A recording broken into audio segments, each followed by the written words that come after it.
Nous, là, on travaille sur un projet de valorisation d'un déchet mythilicole. La mythiliculture, c'est la culture de la moule. La production de moule génère un déchet qui s'appelle le byssus de moule. Donc le byssus, en fait, c'est la fibre que la moule tisse pour s'accrocher aux pieux de bouchot. Les pieux de bouchot, c'est là-dessus que les moules poussent. D'accord. On voit bien, quand on mange les moules, on a cette petite barbe. Voilà, c'est exactement ça, c'est la barbe. Et donc en fait, les mythiliculteurs, ils sont équipés d'une machine qui s'appelle une débyssusseuse, et c'est là qu'ils font passer toutes leurs moules dans cette machine, et cette machine, elle nettoie les moules, elles arrachent le byssus. Et donc on récupère le byssus sous la machine. Et aujourd'hui, les mythiliculteurs jettent ce déchet, le remettent à la mer et ne le valorisent absolument pas, alors que c'est un matériau qui a quand même des propriétés intéressantes, voire très bonnes. Et comment tu en es arrivé là, Robin? Alors, l'histoire de ce projet, donc moi je suis en dernière année d'école d'ingénieur là. Okay. Je suis passionné par la voile, par la course au large. Et donc, un jour, j'ai voulu monter un projet de course au large. Et en fait, tous les projets de course au large ont une identité. Certains soutiennent des maladies. Oui. Voilà. Et donc, moi, les causes qui m'intéressent le plus, c'est plutôt les causes de transition environnementale, finalement. Donc, j'ai commencé à regarder le bilan carbone de l'activité de la course au large, de voir quel est le plus gros impact carbone de la course au large. Et en fait, il se trouve que c'est les matériaux, la matière première qu'on utilise pour fabriquer les bateaux. Donc, j'ai commencé à recenser les matériaux. 3 grandes familles de matériaux. Les polymères, les matériaux plastiques, que sont la résine et aussi un peu de plastique polymère. Ensuite, il y a le métal et les fibres et les textiles. Donc en fait, le métal, ça se recycle très bien, a priori. Donc ça, c'est un matériau qu'on n'a pas besoin de s'occuper. Ensuite, il y a les résines. Donc ça, c'est un matériau qui peut poser un peu de problème parce qu'il est issu de la pétrochimie, mais Arkema, l'entreprise Arkema a développé une résine thermoplastique qui peut être réutilisée. Et donc à partir de là, je me suis dit bon ok, il y a déjà une entreprise qui bosse là-dessus, moi je vais essayer de bosser sur la fibre. Et donc c'est comme ça. Donc après j'ai commencé à regarder les fibres naturelles, soit d'araignée, soit de byssus. Et puis je me suis arrêté sur la soie de byssus parce que les araignées, elles ont tendance à se dévorer entre elles quand on les met ensemble. Donc voilà, on est parti sur le byssus, et en plus il y a déjà toute la chaîne de récolte qui est en place. Donc là, a priori, nous on bosse sur le nettoyage, donc on est sur le nettoyage du byssus.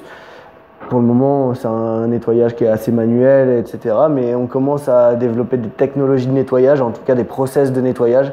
On n'a pas encore de machine, mais on a déjà des process.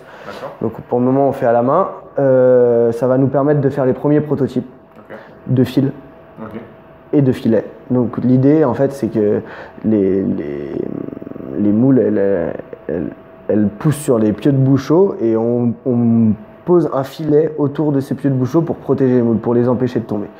Et donc en fait, l'idée là, c'est de récupérer le byssus chez les mythiliculteurs et de leur revendre un produit qui va les aider et qui va potentiellement remplacer des filets en plastique. Donc en gros là, on a des filets de bouchot en plastique extrudé et en nylon. Et donc nous, on va essayer d'en faire en byssus. On va essayer d'en faire on va pas essayer, hein. Je crois qu'on va le faire.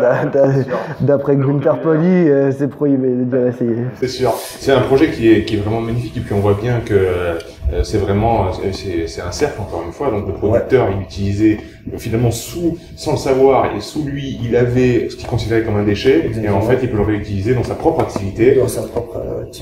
Quelles sont les autres applications? Parce que Gunther, donc dans cette journée de Super France, c'est vrai que j'ai pas eu le temps d'expliquer, mais là on est dans la dernière partie de la journée de Super France, qui est l'étape 0, là, vraiment, c'est l'étape test pour nous, où j'ai déjà interviewé une élue et un autre porteur de projet avant toi. Et là, tu es donc la 3e personne qu'on interviewe, vraiment tu vas pouvoir nous montrer aussi des échantillons, donc c'est vraiment sympa. Et là, en plus, on est du côté vraiment nature, biodiversité, etc. Donc c'est vraiment intéressant. Mais en présentant tout à l'heure, quand tu as eu ce temps d'échange avec Gunther, il a vraiment tiqué sur le fait que d'autres pays comme les Russes utilisent pour les fusées, etc., un certain matériau et que, par exemple, le byssus pourrait être une alternative à ça. Quelles sont les autres applications, les autres industries que ça pourrait toucher? Alors, pour moi, le byssus, donc c'est déjà utilisé un petit peu dans les cosmétiques. Ok. Moi, j'ai vraiment envie d'intégrer le byssus dans l'industrie du textile. Ça, c'est un de mes premiers objectifs. Okay. Et une fois que cet objectif-là sera atteint, j'aimerais intégrer du byssus dans l'industrie des matériaux composites. D'accord. Donc c'est là que Gunther Pauly parlait des fusées, etc. En gros, la plupart des pièces auxquelles on demande de la résistance et de la légèreté, donc des pièces performantes, on va utiliser les matériaux composites. C'est par exemple la fibre de carbone avec une résine thermodure ou thermoplastique. D'accord. Donc j'ai déjà fait des essais de matériaux composites avec le byssus. Mais il y a encore de la recherche à faire et c'est pas encore au point. Donc c'est pour ça que là j'ai vraiment envie de me focaliser sur les textiles, mettre des textiles et des tissus au point qui fonctionnent et pour lesquels il y a un marché et pour lesquels il y a une demande. Et une fois que ça se sera fait, on s'orientera vers les matériaux composites pour bien sûr fabriquer des pièces pour l'industrie nautique. Les bateaux sont fabriqués en composite. Les voitures sont fabriquées en composite, les fusées, et il y a énormément... Et à la fois avoir de la solidité. Moi, en tant que sportif, je pense tout de suite aux raquettes de tennis. Ouais, absolument. Tout ça. Mais oui, bien sûr, c'est énorme. Voilà.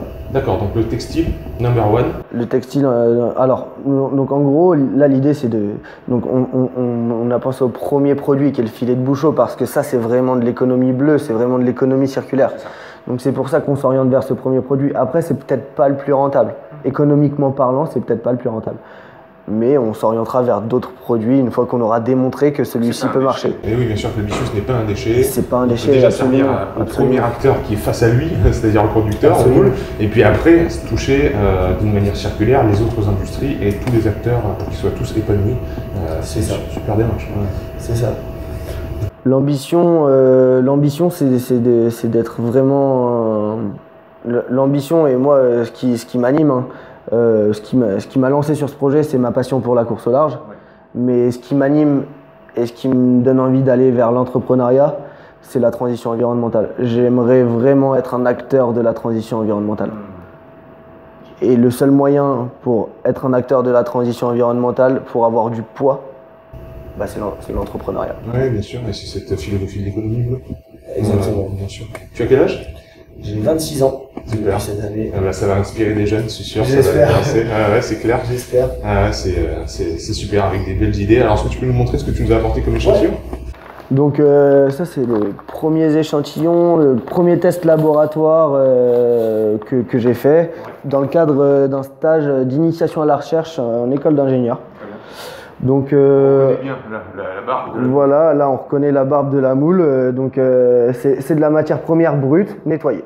D'accord. Voilà, c'est de la matière première brute avec un premier nettoyage parce qu'il y a différents niveaux de nettoyage. Okay. En fonction des applications du byssus, parce que je pense qu'on sera peut-être un moment ou un autre grossiste de byssus de moule. C'est-à-dire que dans la cosmétique, ils vont avoir du byssus de moule. Bon, bah nous, on sait le nettoyer, on vous le vend tel quel. Et donc, on va proposer, je pense, plusieurs niveaux de nettoyage.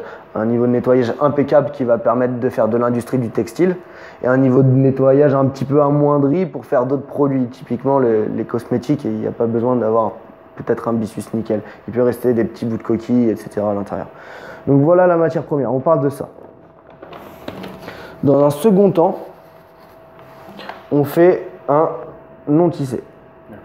Donc ça c'est un mélange de byssus de moule et de PLA. C'est un polylactique amide qui est fait à base de maïs. C'est un polymère à base de maïs. Donc là on a déjà une structure textile. renforcé et orienté, qui permet d'avoir des résistances mécaniques dans certaines directions. D'accord. Et qui sont, est-ce qu'il y a d'autres matériaux naturels qui vont concurrencer par rapport à la résistance? Comment ça se place? Est-ce que c'est très résistant? C'est quoi ses avantages? Alors, sur le byssus de moule, là, on est quand même, on est en concurrence avec le lin, avec la fibre de lin. C'est le même concept. Oui. On récupère une fibre naturelle qu'on transforme en structure textile. Oui. C'est le même concept. Les propriétés sont différentes, donc les applications le seront aussi. Le byssus de moule, pour le comparer, donc a priori, on va faire les premiers produits qu'on va faire, ça va être du filet de bouchot, qui sont actuellement en plastique ou en nylon. Pour comparer avec le nylon, on est sur 6 fois plus résistant que le nylon. Une fibre de byssus est plus résistant que 6 fibres de nylon à côté. Voilà. Donc en gros, son poids aussi, c'est une propriété hyper intéressante, hein. La densité du byssus, c'est 2 fois moins que la fibre de carbone, pour à peu près la même résistance à la rupture. Donc on est quand même sur des propriétés plutôt performantes, vraiment performantes même. Ce qui nous manque, on a le produit, ce qui nous manque c'est la transformation, et là j'ai bien l'intention de le faire assez rapidement d'ailleurs. Super. Et puis pour finir, de ce non tissé, on a fait un matériau composite par thermocompression. Donc là on a une petite plaque de matériau composite. Voilà. Voilà. Génial. Donc, toutes les interviews, je vais terminer de la même manière. Okay. Je termine de la même façon, je pose 2 questions. Okay. Tu as passé 2 heures avec Günther et Idriss, c'est très court, et on était beaucoup, donc c'est normal que le temps de parole était peu, mais ils ont été touchés par ton message, donc tu as pu un petit peu changer, mais c'est toujours trop court de toute façon. Qu'est-ce que tu en retiens de cette journée? Est-ce que tu as eu des nouvelles perspectives qui se sont ouvertes? Est-ce que ça a créé de nouvelles dynamiques, de nouvelles orientations pour toi? Eh bien, Günther a parlé d'une résine. J'ai pas encore bien toutes les informations, mais je vais aller lui reparler de ça, qui pourrait potentiellement s'associer avec le byssus. Moi, ce que je retiens, c'est que Günther, c'est la 2e fois que j'ai la chance de rencontrer Günther Poly. Ce que je retiens, c'est que c'est quelqu'un de très chaleureux, qui pourrait presque être un ami finalement, et qui est très inspirant. Bon, après, voilà, aujourd'hui c'était l'avant-première du Tour Super France. J'ai trouvé ça vraiment génial. La démarche est géniale.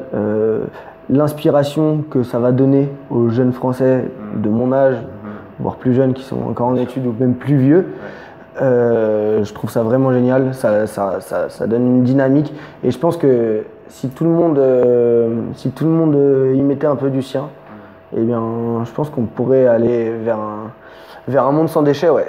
C'est ça l'économie bleue, hein, vers un monde sans déchets. Ouais, c'est la preuve de ce byssus, c'est vraiment ça. C'est-à-dire, ce qu'on considérait, ce qu'on avait sous la main, c'est de l'or. Il faut vraiment qu'on utilise, qu'on arrête de dire ce mot peut-être déchet, qu'on dise opportunité. Voilà, on a des opportunités, mais on n'y va pas encore. Et puis ça, c'est un très bon exemple. Deuxième question, c'est un peu son pendant contraire, c'est-à-dire, c'était très court, peut-être que tu avais des questions à leur poser, tu aurais voulu rentrer dans plus de détails, tu as des problèmes actuellement, tu aurais voulu avoir leur avis ou leur conseil par rapport à ces problèmes-là. Quels sont tes freins actuels? Tu as parlé de tout à l'heure que maintenant, ce qui manque, c'est la transformation. Moi qui vais pouvoir faire tout le Tour de France avec eux, qui vont les côtoyer 24 heures sur 24, qu'est-ce que je leur fais remonter comme question et comme demande d'information? Alors,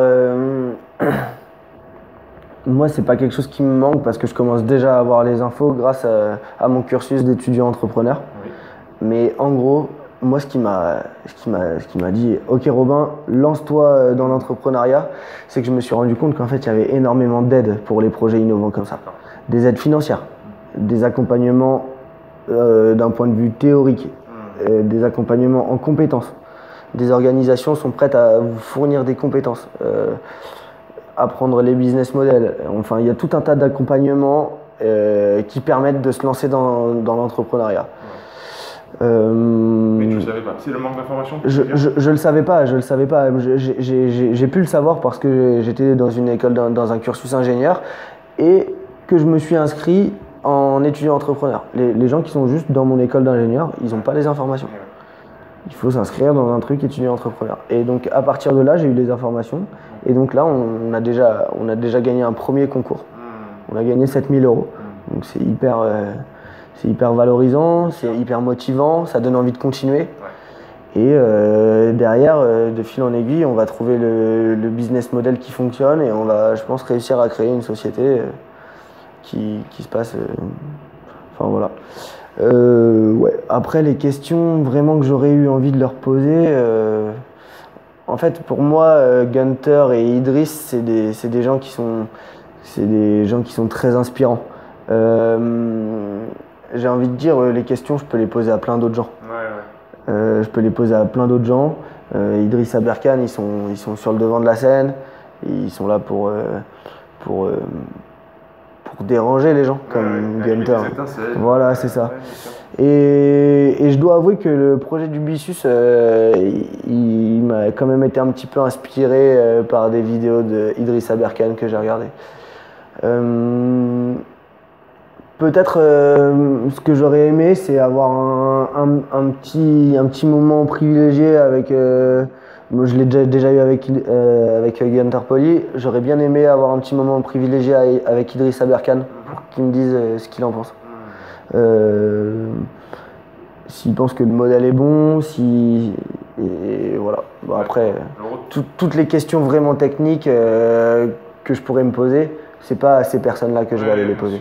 C'est peut-être alors le lien humain avec peut-être des mentors qui est vraiment intéressant et qui vont te nourrir, parce que finalement les questions techniques et la faisabilité du projet, tu commences à y être, là, tu vois ce que c'est. Je pense qu'il y a beaucoup de gens qui sont dans ce cas-là, c'est-à-dire ils sont ingénieurs, ils ont développé quelque chose qui est vraiment révolutionnaire. Par contre, ils ont besoin de l'assurance de pouvoir se lancer, de l'inspiration et de leur dire ça c'est bon, ça par contre c'est moins bon, etc. Et là c'est vraiment des mentors. Qui n'est pas toujours facile à trouver. Et bien sûr. Donc c'est le but aussi de ce Tour de France, c'est de rencontrer des profils comme toi et qui puissent échanger avec Gunter et Idriss. Écoute, moi quand tu as commencé à prendre la parole et que tu as présenté ta chose, ils ont eu les yeux qui pétayaient. Donc à mon avis, ils t'ont vu, ils t'ont pas lâché. Donc c'est parce qu'ils y croient. En tout cas, je leur fais remonter ces quelques informations-là et je vais essayer de suivre en restant en contact pour faire promouvoir aussi toutes tes activités autour du Bicus. Super. Merci beaucoup, Robin. Merci à toi.